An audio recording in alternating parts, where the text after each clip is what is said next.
Hey, good morning guys. So, it's 8 o'clock in the morning, 8:20 ang pick up namin ng bus shuttle going to Cuevas de Trach. Ito na yung bus namin papuntang cave, yung famous cave na ang legend or ang myth ng or story behind that underground cave is yung is a den or yung bahay ng isang dragon, and then dun din siya namatay. So, titignan natin mamaya kung ano talagang So, 18 degrees na dun ang temperature lagi, all season. So, ito yung bus namin. Ito yung pick up point namin. Malaki naman ang bus. I don't know kung may toilet ito. Wala. Ayan. So, maganda kasi dito ang umpisa ang pick up point ng mga passengers or mga guests na sasama sa tour. Tapos iikot pa sila sa iba-ibang hotel to pick up other guests, and then dire-diretso na dun sa place. So, yeah. Mukhang okay naman. So, maganda itong position ko. Yeah, so far. Okay.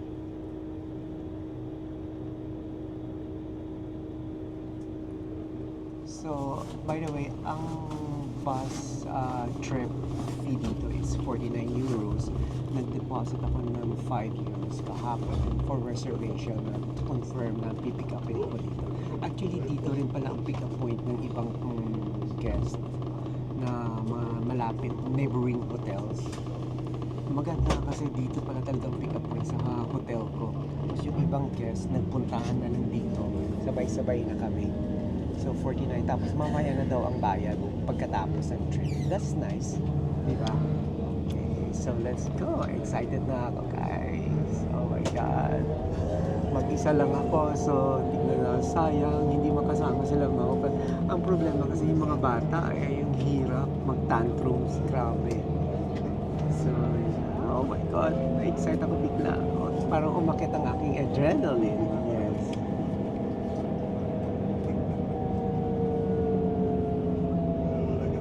Okay guys, nagmamaneuver yung bus kasi ang laki niya. Maliit lang yung street. So nagmamaneuver siya kasi magto-turn left. Naka 3 takes na siya.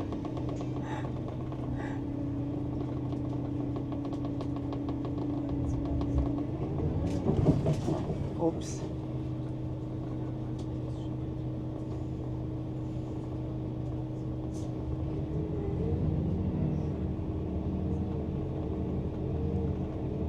Kaya na yan, 4th take. Makilid kasi yung street. Oh my God. 5 take. Wow. Kasi mali ang contour niya eh. Supposed to be dun siya muna umikot. Oh. Nag-forward muna siya dapat. Oh. May car pala na nasa harapan kaya bitin ang ano niya. That's fine. Okay, let's go.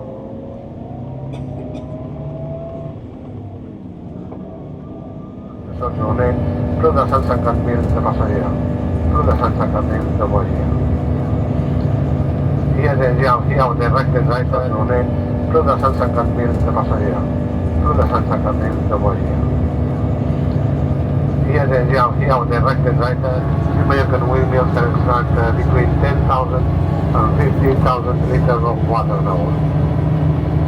The water is 10% greater in the deposit to be used later for watering the fruits, vegetables, cereals, and also feeding the cattle. These days, you see here, Mallorca, we call it fincas. These fincas are occupied by agricultural families. So guys, dumating na kami dito sa isang pit stop, sa isang pearl factory. So, pasok tayo sa loob.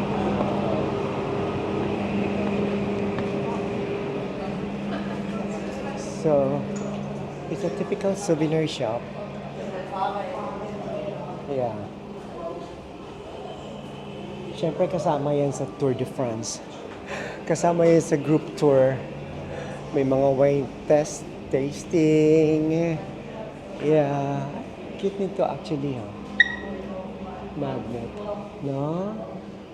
Yung iba-iba. Ang ganda. Maganda siya. Jigsaw ang dating. Magkano to kaya? 5? Ang mahal.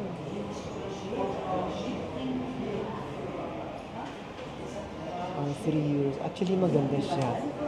No?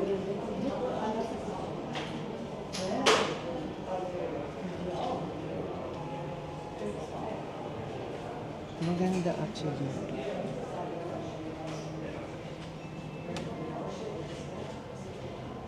Ang daming design. Ang ganda.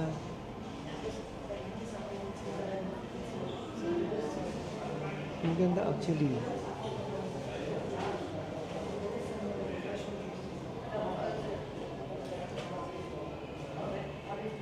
No? Maganda. Well, mga ceramics and everything.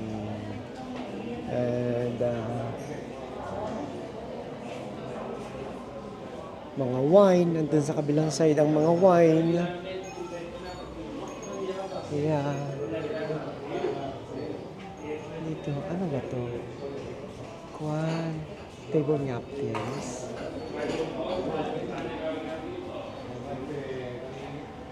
It's a wine tasting.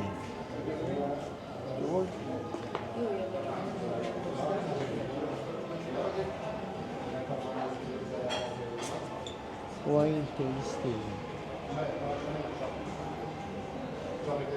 Saan sila kumukuha ng dito? Kasi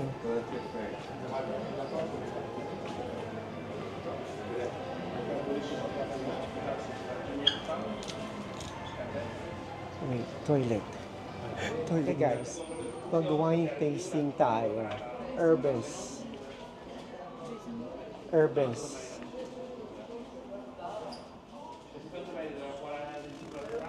Try natin tong herbes.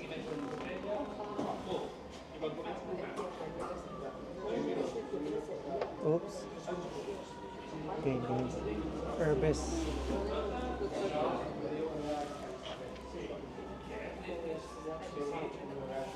Oh my God. It is strong. Pero masarap.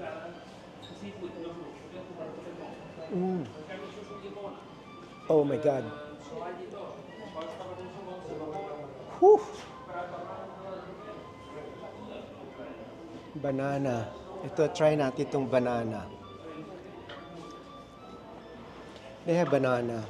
Yun herbs yun. Yung unang na taste ko. Ito banana. Try natin.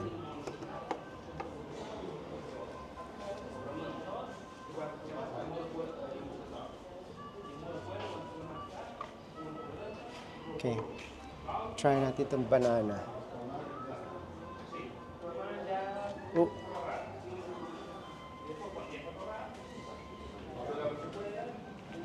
Whew. It is strong. Pero masyadong fruity. Banana is sweet and fruity, yet mataas ang alcohol level talaga. Yeah, and then ito cacao. This one is cacao. Okay, try natin tong chocolate. Kung anong flavor nito.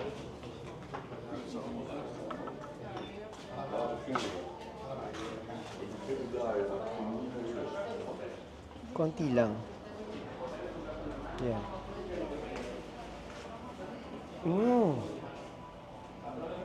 Masarap ito. Masarap ang chocolate. Masarap. Masarap ang chocolate. Pero ang tamis.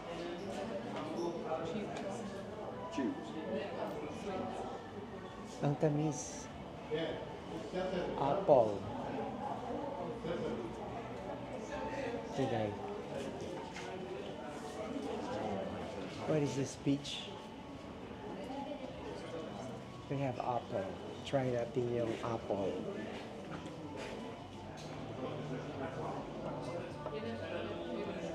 Okay. Konti lang.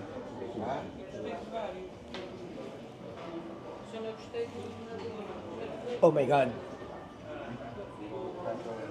Whew.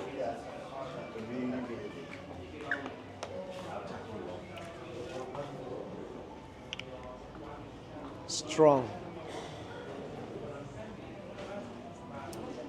Ano ba itong mga to? Hindi naman ako pwede bumili ng ganyan kasi mabigat. Pero itong type ko. Ito ang medyo type ko eh. Oh.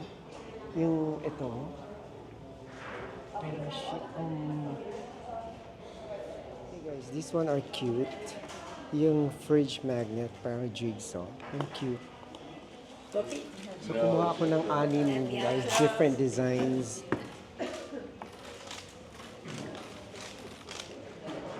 Mahilig ako sa fridge magnet guys. So actually ang dami maganda pero cute yun yung mga napili ko. Kasi square siya, parang jigsaw puzzle. So 6 ang kinuha ko. Yeah, maganda, cute. So guys, second pit stop, dumaan na naman kami sa isang Pearl Factory something na meron silang audio-visual presentation dito sa lounge area. So papasok tayo sa loob. I think these are the artists here in Spain.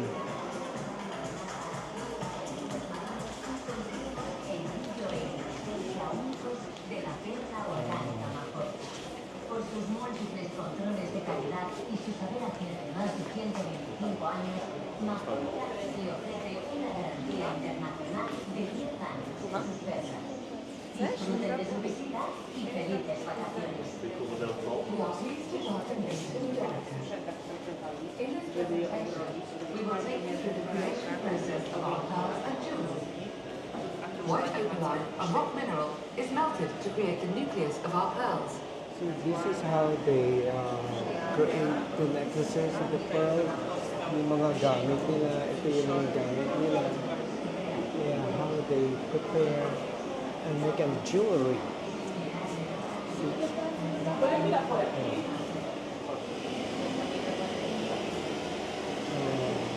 is how they prepare it.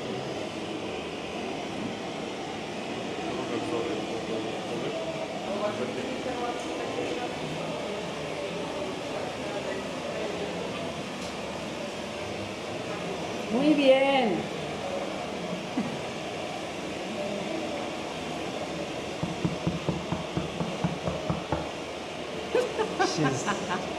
Muy bien. She's concentrating.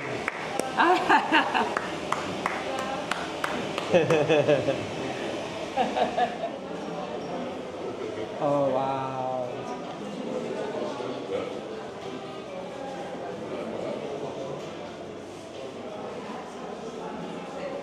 Look at these pearls.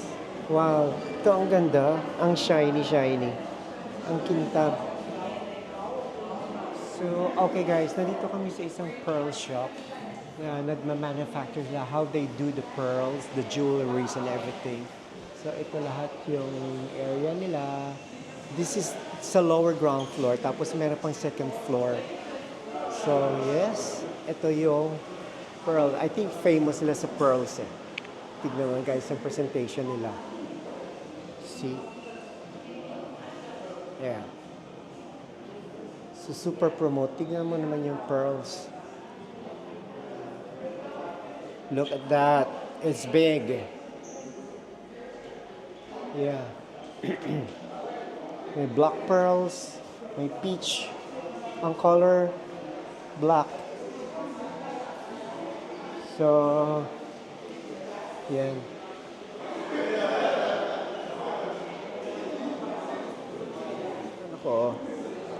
Meron ako yung cheaper version lang, pero pearls din ito, yung nabili ko. So, yeah.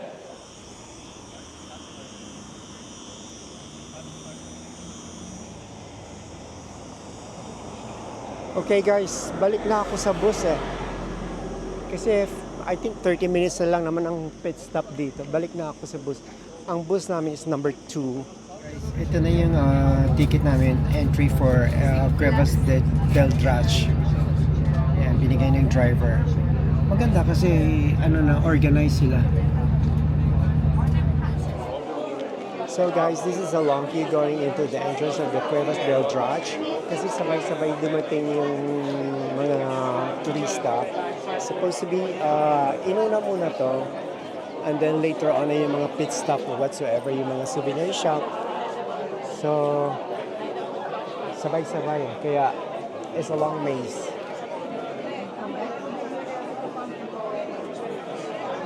Yeah.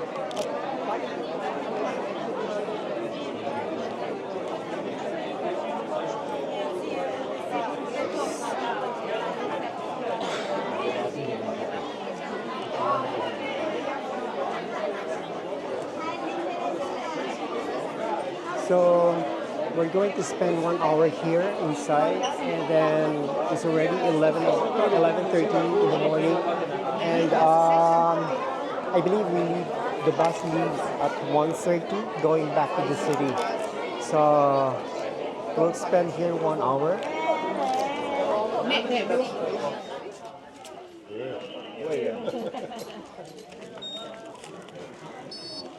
Okay, gracias.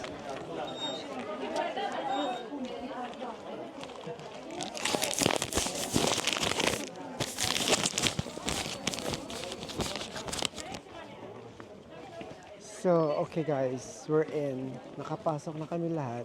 So, ang pasok pala dito is by time. So, 12 shift kami. Oh.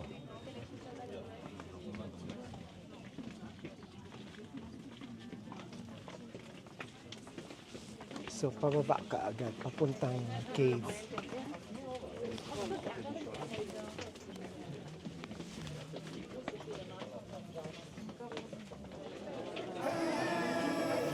Oh no.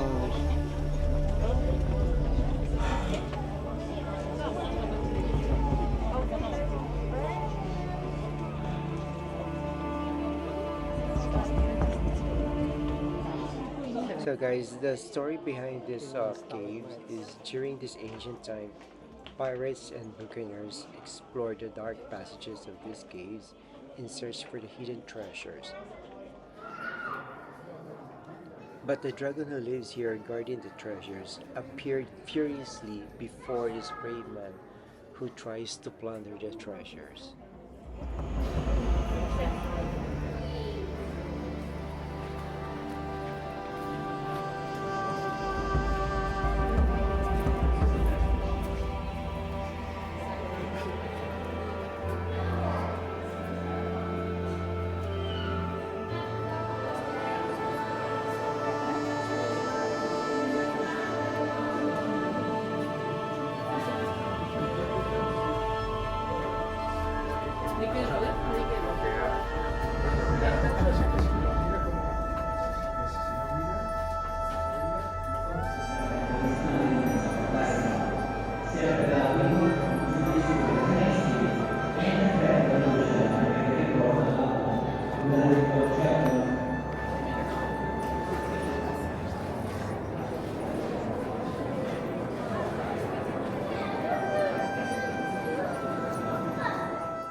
So guys, this is the exit area na.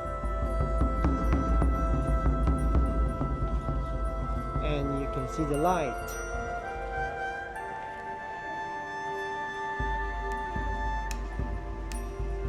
Exit.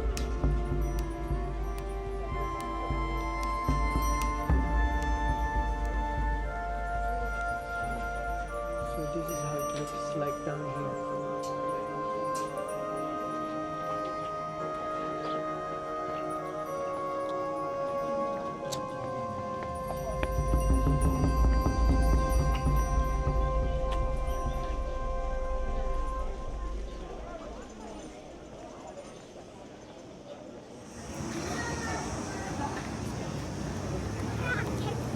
So this is the entrance, guys, for the Cuevas Drach.